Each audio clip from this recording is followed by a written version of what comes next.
Rightio, so we've just arrived out on the Puna tracks and we've been trying to get in touch with the boys. We've been trying to get in touch with Greg. No sign of him, no reply, and we've just come across this. As you can see, it's Greg's car, and no sign of him at all. There was a little bit of blood over there in the tree, and we heard sounded like a bear. This bear noise over there in the bush. So we don't know what's going on so far. All we know is that's Greg's car. It's going to be an exciting trip.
Our Yak Hunters arrive at base camp and await further instructions as to what comes next. All right, guys, welcome to day one of Yak Hunters TV, episode 5. From here, you guys will be allocated into your working teams. Once you've been given a team, you'll set up your equipment and camp gear for the trip. Team Alpha. Team Alpha will consist of Chad, of Stephen, of Benny, and Ty. Team Bravo. Team Bravo will consist of Juan, Matty S, Matty B, and Danny. Anyone? Yep, this is your campfire. Alright guys, so we've made it to the beach. Been separated into two teams. We've got Team Alpha and Team Bravo. As part of Team Alpha, myself, there's Chad, we've got Ty, and we've also got Benny. Fun and games putting this tent together.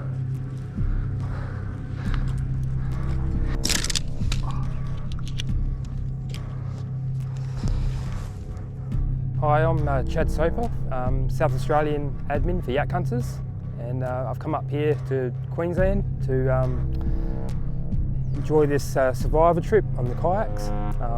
The scenery is amazing, as you can tell. Just absolutely loving this place.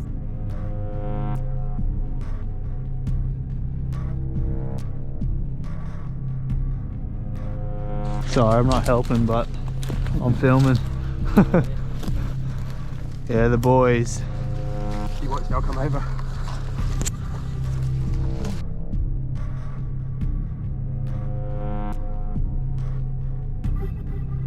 How cool is these trees and jungle? You just feel like you're in the middle of nowhere.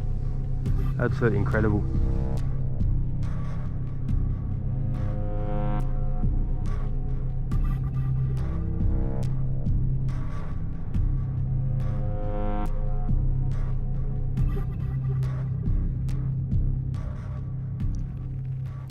G'day guys, and welcome to episode 5 of Yak Hunters TV.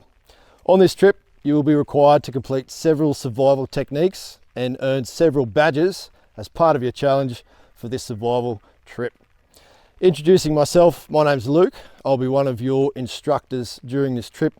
Also have Andrew, who's ex-ADF, and we'll be teaching you guys all you need to know about survival and living off the land during this episode. Over the course of the next 4 days, our Yak Hunters will be required to complete certain tasks in order to unlock a unique challenge badge. Each challenge badge comes with its own reward, and if the boys unlock all 4 challenge badges, they'll be surprised with a nice unexpected reward at the end of the trip. First up is your Flint Fire Challenge lesson. Now, in this lesson, we'll be teaching you guys how to construct a campfire and then start it by using a flint and a simple cotton wool bud as a bit of tinder. But what we'll do now is we'll go through and we'll explain to you guys how to prepare your fires before you even begin to start your campfire. Now, the key to getting a good fire going and maintained is preparation. So what this lesson is about is simply how to prepare for your fire before you attempt to start it. It's important that our Yak Hunters pay close attention to the lessons provided, as their ability to cook food depends on it. Each team will only be given 1 cotton wool ball each, in which they have 1 chance to light and keep their fire burning. If their fire goes out at any stage, they will not be able to cook any fish caught for the evening. So there's 3 components to getting a campfire going. And the first part we start with is what's called the tinder. Now, that's not a dating app. It's what you'll need to prepare before you start your campfire. So what I'm going to show you guys now is some examples of how to prepare your tinder and then how to get it going so you can start your fire. Okay, so what we've prepared here, guys, is some examples of your tinder. Now, you can find this stuff in most Australian bushland, and this is very important to get your fire going. Sometimes you might only have 1 shot at that little flame to start a bigger fire, so your tinder is probably the most important part of the fire itself. Now, what we have here is some preparations that we've sourced from the local bushland. Firstly, we have some husk that you can see here from a palm tree. Now, all this simply is the husk from a palm tree that you can shred, and it makes a nice little bird's nest that's nice and dry. It can catch a flame and start your fire going from there. Secondly, what we have is some shavings of tinder, and all this is simply sourced from is by finding a stick, ideally a hardwood stick, grabbing your knife like so, and just simply grinding off the center of that stick to make shavings almost like a sawdust. And if you do this, this is some awesome material to spread on your embers or your flint once the flame is caught. Next, we have some shavings. Now, these are slightly larger, but all we've simply done to source them is get a hard bit of wood. From there, you're going to take longer strokes with your knife and simply pare down and peel those shavings so they come off like a curly piece. And these are handy to add once you've got a little bit of heat and a little bit of sparks. Essentially, what you want to do with the tinder is start from the smallest pieces possible and then slowly work your way up into shavings like these, so you can progress onto the next part of your fire, which is called the kindling. How you going, guys? Andy from Yak Hunters here. We're just going to be continuing on with the next phase of the fire. It's kindling, and it takes a lot of preparation. This is a key important ingredient to keep that fire going. Let's have a look at the types of kindling here. So we have a really fine Brussels brush that's going to light up really easily and quickly, and it's nice and dry and brittle. And again, you've got another few bits of twigs and sticks here. You have a bit of paper bark. That dry paper bark in strips works really well as well. And then you've got a layer up, which is sort of like a finger width of timber, so it'll burn a bit longer and add a bit more heat and fuel to that starting process.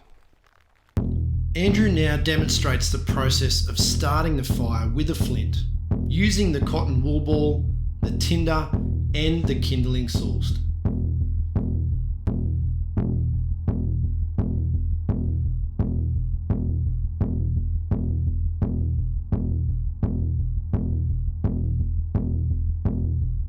Once there's enough heat in the fire, he now adds the third component of preparation, which is the firewood.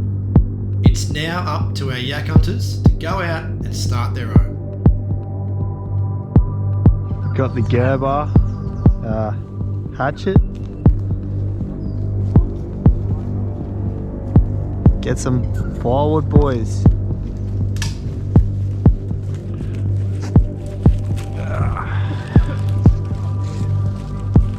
We need some big stuff, that's the problem. Not a lot of big stuff here. Get some of this husk, paper bark.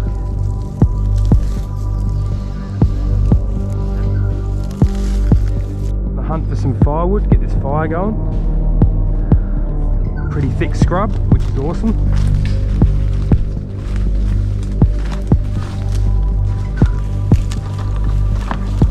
Here it goes. Here it goes. Yeah, there's our firewood for the night. Stuff. Yeah.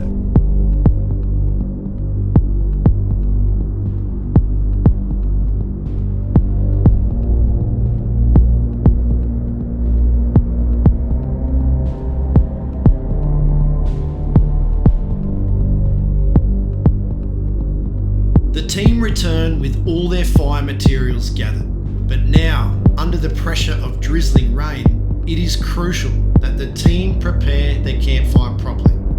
They have one shot of getting this fire going and obtaining the Flint Fire Challenge badge.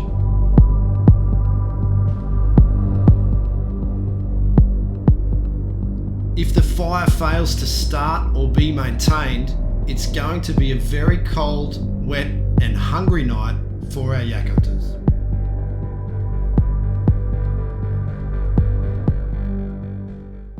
Alright, moment of truth.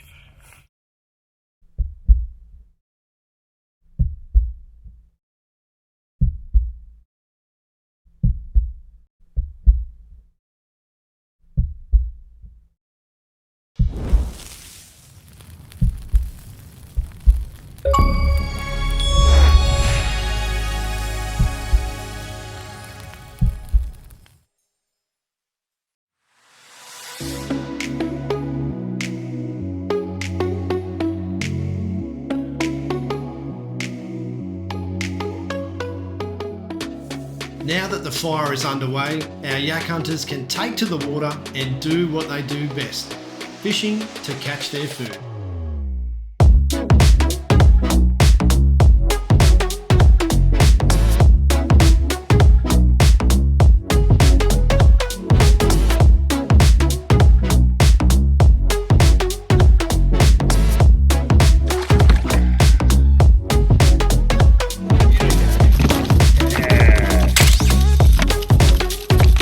Eating like kings tonight.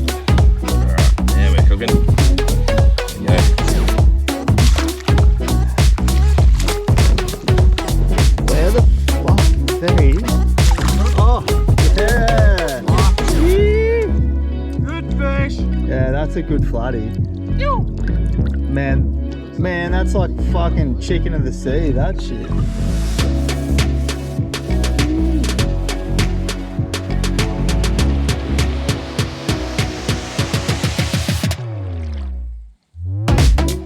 Look at that.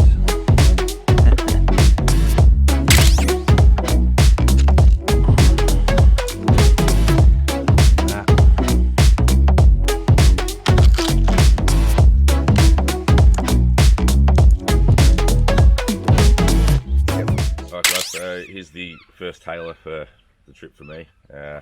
School of Tailor going through where we are at the moment.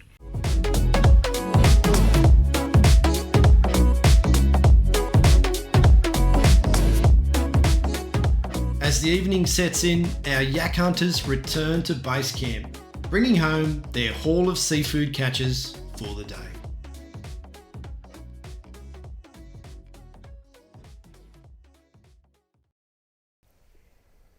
All right, guys, congratulations today on unlocking your Flint Fire Badge Challenge. Now that you got this badge, that means you can have a campfire and you're able to cook up your fish in which you've caught today. Well done. What we're going to do now is go through your haul or your trophies of the day. We're going to release all the fish that you've caught into your hands, and we'll see who has put in the hard yards to catch the fish for today's efforts. Andy. The teams were now handed individually the fish caught for the day. All fish were kept chilled and preserved freshly by the staff in order to ensure our yak hunters weren't eating any spoiled food. The fish were labelled individually and handed to the angler responsible for catching the fish. It's now up to them what they decide to do with it. An extra type of seafood that you guys found today, and I'll tell you what, these look pretty tasty. One of you blokes managed to find a bunch of rock oysters, and that goes to Ty. Ty, here's your bag of fresh oysters, mate. Well done. Thank you. Congratulations. Yeah. All right, gents, not a bad start to day one. From here, it is up to you how you share your food as a team, whether you keep it individually, whether you like to share it amongst your teammates, and how you cook your seafood is entirely up to you. So let's see your methods that you'll come up with to cook your seafood tonight. With no cooking utensils provided, the teams must come up with a way to cook their fish using natural resources around them. And there's a few ideas that hatch amongst the members.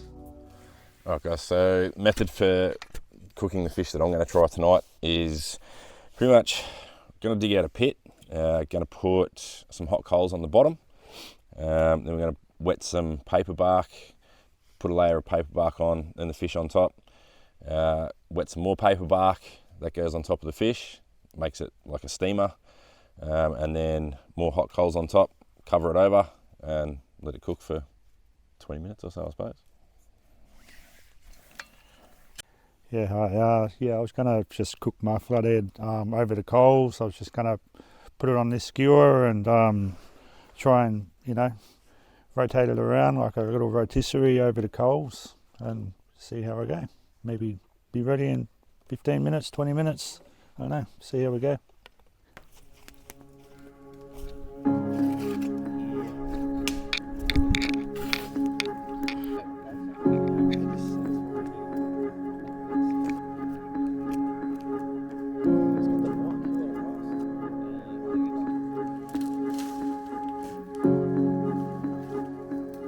Team Alpha comes up with a pretty crafty idea on how to make serving plates for their food using natural resources found in the area.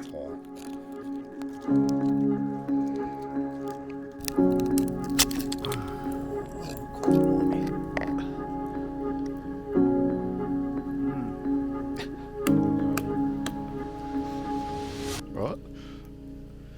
Yeah, that's pretty.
There we go, guys. Doesn't get much fresher than that. Tastes absolutely amazing.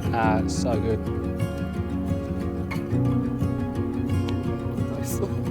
Oh, let's get bad boys.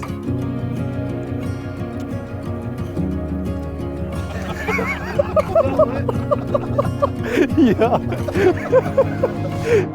Yeah, the face says it all.